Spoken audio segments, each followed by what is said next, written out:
Hello, hi. Asixoxeni guys. So izinto ziyenzeka bafethu, yazini ziyenzeka. Zenzeka ngendlela yokuthi you don't even understand ukuthi why zenzeka. So there was this girl, actually a woman, ne? She was 27 years last year.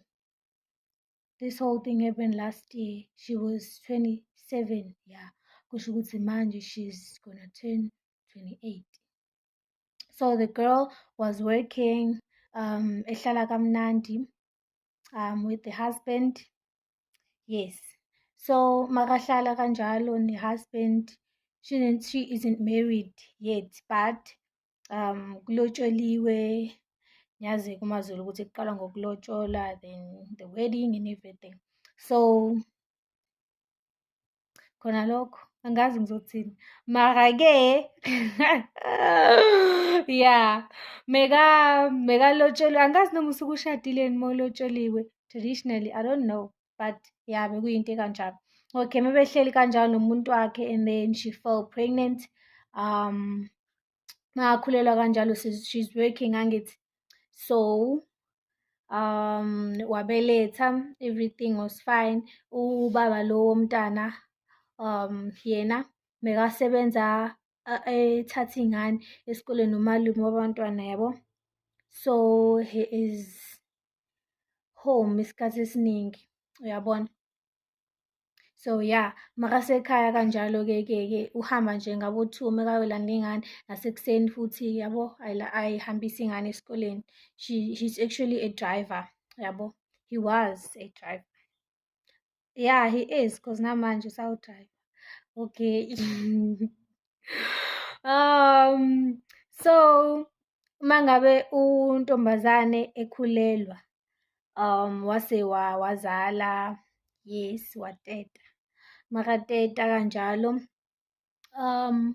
wabona ukuthi yabo manje i-leave yakhe yaphela, yabo. So manje sekafuna umuntu ozomgadela umntana while yena she's at work. Okay.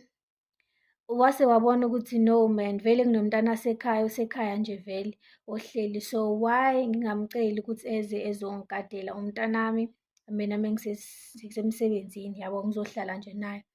Because beberenta I mean, hayibo, beberenta a 2-roomed house, ne? Okay, beberenta kanjalo 2 rooms, ne? Wase wamcela kumntana kubo ukuthi my sister, please come uzongisiza lana kanje kanje kanje, because mina I'm working, you know, yabo. So yeah, wafika kusisi wahlala-ke nabo-ke nomyeni wakhe, kwaba mnandi, kwaba nje ya emgadela ingane yakhe everyday makasemsebenzini, uyabo, yonke into ishaphu. And then umntana lo wakubo, angithi vele ubaba lo womntana, ne? Uhamba ekuseni ebuye the whole day, usuka sendlini. The girl, she is 23, 24 roughly. So yeah, lo mgadelayo umntana lo mncane. So mengabe ubaba ehambile, ebuyile futhi, ehambe ebuye, okay.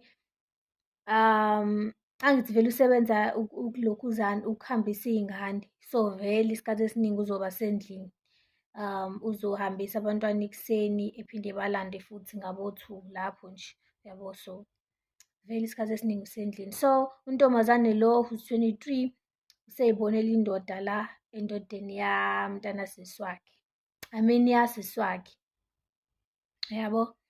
So okay, emsejuse-ke eqale ebone lo baba ukuthi hayibo kwenzakalani manje, yabo.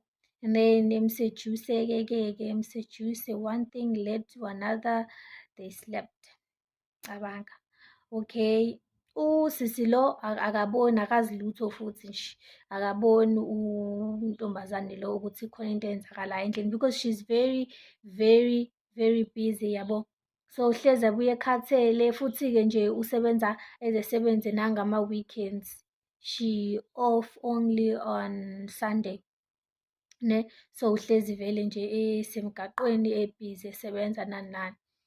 So ya akanakile ukuthi kuyenzakalani, akaboni actually ukuthi kuyenzakalani endlini. Intombazane le ilale nobaba lona womntana ize imithi naye futhi mayemitha kanjalo, and then usisi embuze-ke manje ukuthi ubani lo okumithisile kwenzenjani, uyabona, uba lona. Ilibe libheka le, ishalazi ibheke le nale nale, yabo engafuni ukumtshela ukuthi what's actually happening, uyabona. Okay, mangamtsheni kanjalo, ayi kuze kuphoqe phela manje ukuthi kumele ukuthi azi, yabona, kumele ukuthi azi ukuthi kuyenzakalani. She's a sister and uyena omthathile emakhaya, so she's a responsibility vele. Kuzobuzwa yena vele-ke uma abazali bazobuza yena vele, ne?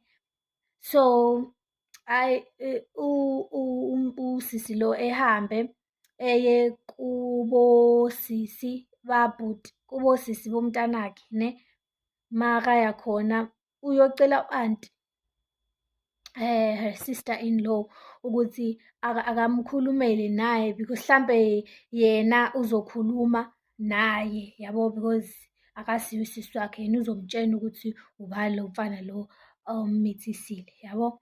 Makakhuluma naye kanti ubaba lo womfana wengane le usekhulumile nabantu bakubo ukuthi useyibikile indaba ukuthi khona into eyenzekile kanje kanje kanje, uyabona. Eyenzekile indaba uyokhulumela ukuthi khona iphutha engilenzile, uyabona. Ngamithisa usisi womfazi wami, uyabona.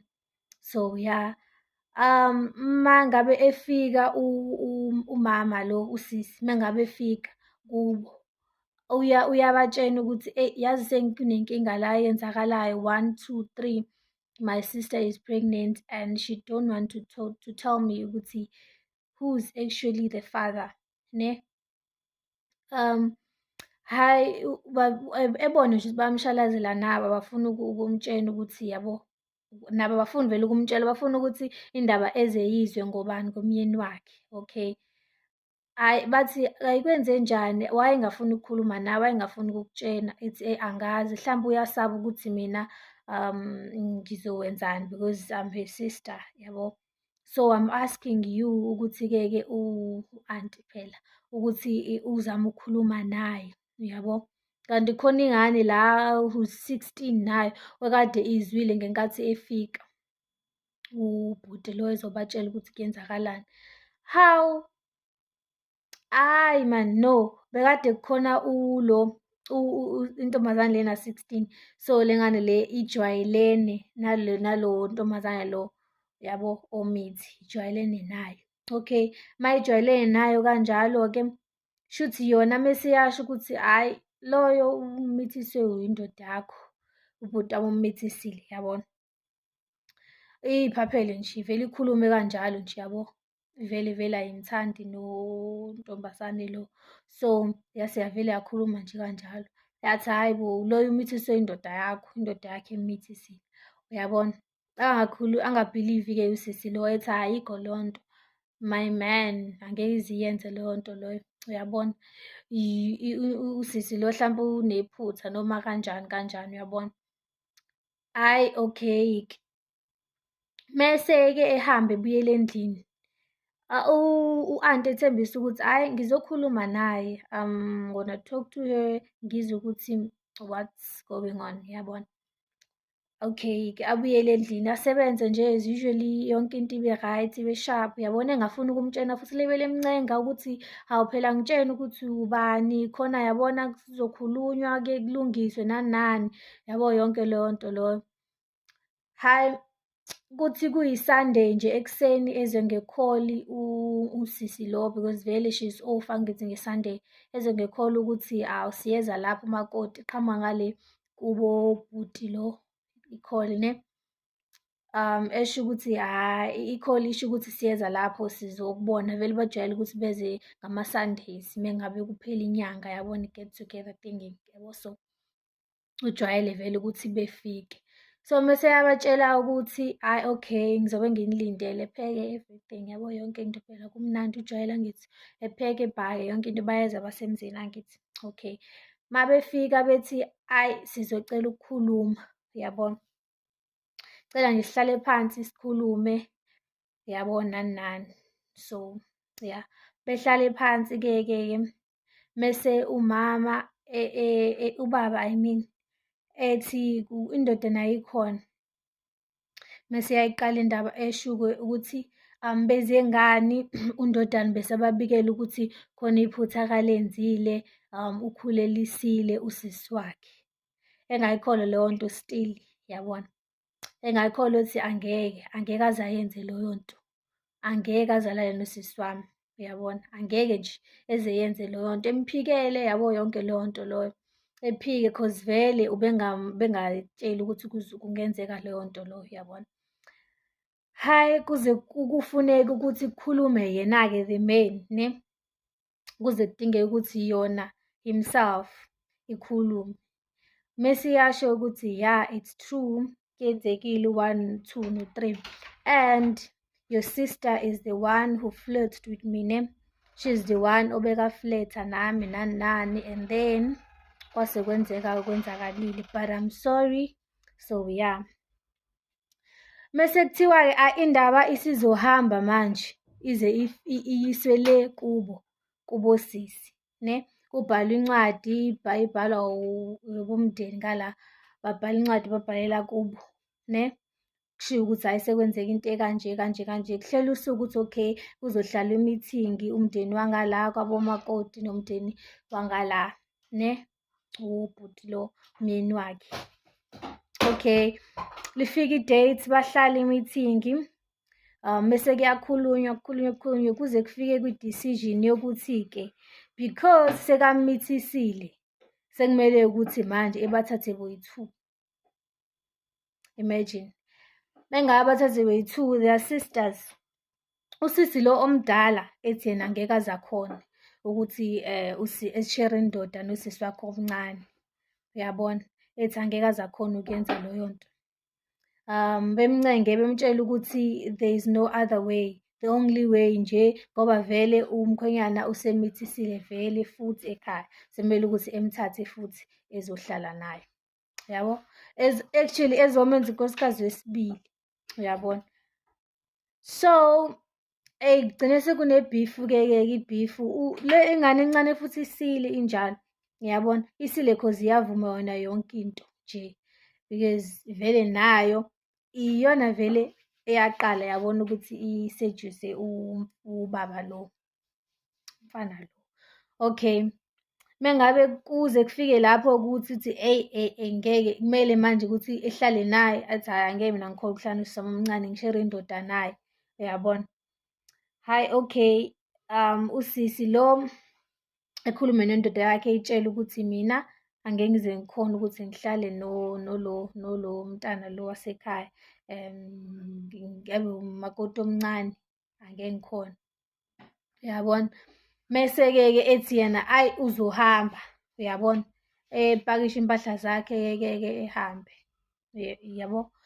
Mese because bekumele ukuthi akhokhe ama-damages ubaba lo umfana, khokha ama-damages nani, ekwenze ngempela konke, but manje uyasho ukuthi yena uyaxolisa, bekungasiyo inhloso yakhe ukuthi kuyenzeke kanjalo, akamthandi, but because umndeni usukhulumile ukuthi kuzokwenzeka kanjalo, naye ayikho into angayenza and nengane futhi angeke akhone ukuthi ayilahle, uyabona. In order for ukuthi engayilahli ingane kumele ukuthi kube noma wayo eduze, uyabona. So yeah, kwagcine kwenzeke kanjalo ukuthi ayi usisi ethi mina angeke ngikhona, wathatha impahla zakhe wahamba, wasala-ke ugeli lo omncane nendoda all to herself, ne, yes. Makasala kanjalo hhayi bahlala-ke kwamnandi. So guys, iphela lapho-ke indaba. What I'm trying to say kinina, okay, ngibuze wena unkosikazi wokuqala ubungenza njani? I'm waiting for your comments, guys. Laphayana comment, ni share, like, ni comment nenze kanjalo. And another thing, this is a platform where guys you can talk to me ne nikhulume nami nje vent, because niyazi ukuthi abantu abaningi abathandi ukukhuluma nabantu aba-close nabo, yabona, abakhoni actually. So me as a stranger to you guys, please talk to me. WhatsApp lapho ngizoyifaka inamba, text me, DM me, inbox me, comment lapho, yabo, yonke into mawukuthi ufuna ukuthi sikhulume nga-something. So ya ngeke uze kugcine lapho futhi uzothola usizo mawukuthi into that is mentally linked, yabona. So uzothola usizo in everything. Thank you for your time. Nibe right.